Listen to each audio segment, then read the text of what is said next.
ორშაბათი ისე როგორ დაიწყებოდა, რომ არ გავეხარებინეთ რეჟიმს ახალ-ახალი ამბებით და აღარ გამოგვიცხადა ამ პარლამენტის თავმჯდომარეს წოდებულმა შემორჩენილმა მონღოლმა მეჯოგემ, როგორც მას უწოდებს უკვე საზოგადოება, მონღოლებს დასვერჩით, მაგრამ ახლა ისე ისტორიული გენეტიკური გამოვიყენოთ ხაზი, ნუ ეგეთი შთაბეჭდილება რჩება. და გაგვეხარა იმით, რომ პირველი წაართვა მოქალაქეობა, საარჩევნო ხმის უფლება, მოქალაქეობა არ yra პირველ რიგში ის, რომ იყო დაცული შენი სახელმწიფოსგან და კონდეს ხელისუფლების არჩევის უფლება, არჩევნებში მონაწილეობის უფლება. და დღეს გამოგვიცხადეს, რომ ამზადებენ ახალ საარჩევნო კოდექსს და იმიგრანტებს ერთმევად არჩევნებში მონაწილეობის უფლება თუ აქ არ ჩამოვიდნენ 4 წელში ერთხელ. ახლა სადამდე შეიძლება მივიდეს მოღალატეთა ფანტაზია, თუმცა ეს მათ ფანტაზიის ნაყოფი არ არის და ყველაფერი რამდენიმე საათში გამოჩნდა, როდესაც იგივე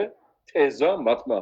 იდეოლოგიურმა მამამ დუგინმა მოსკოვიდან გაიმეორა და განაცხადა, რომ ფაქტობრივად მოღალატეები არიან ქართული იმიგრანტები, რომლებიც მიატოვეს სამშობლო და იქ კოტრიალობენ, უსაქმოდ არიან თურმე და 4 მილიარდს იქიდან აი ამ პროსული რეჟიმის შესანახად 4 მილიარდ დოლარს წელიწადში აგზავნიან იმით, რომ უსაქმურობენ და არაფერს არ აკეთებენ, უბრალოდ ქუჩაში ყრია ეს პული თურმე და მას ხոտავენ და აზავნენ აქ.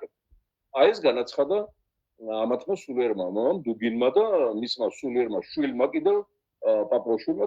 აღარ ექნებათ არჩევნებში მონაწილეობის უფლება ემიგრანტებს. ესაც რა თქმა უნდა არის მოსკოვის სქემა, რომელიც უანასწავლია, ასე რომ ვთქვათ, მოლდოვას მოქალაქეობის სათქმეა, ხელისუფლების სათქმეა არა არის, მაგრამ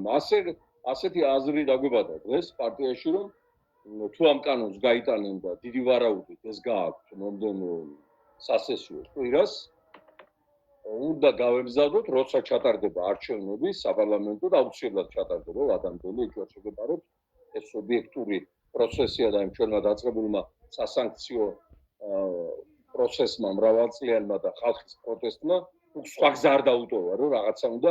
მოახერხოს ვადამდელი დანიშნოს და მაქსიმალურად თავისი ინტერესები დაიცვას სისხლიანი ხელები და ამის საშუალება არ მომივიცეთ ის ხელები უნდა გაუკავო და იმავე ბორკილებში ჩაუსვათ, რაშიც აი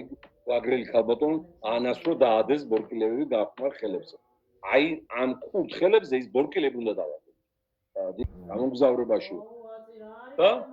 იმ არჩევნების დღეს 5 საათზე მოვაწყოთ ემიგრანტთა დიდი ეროვნული ყრილობა რუსთაველის პროსპექტზე.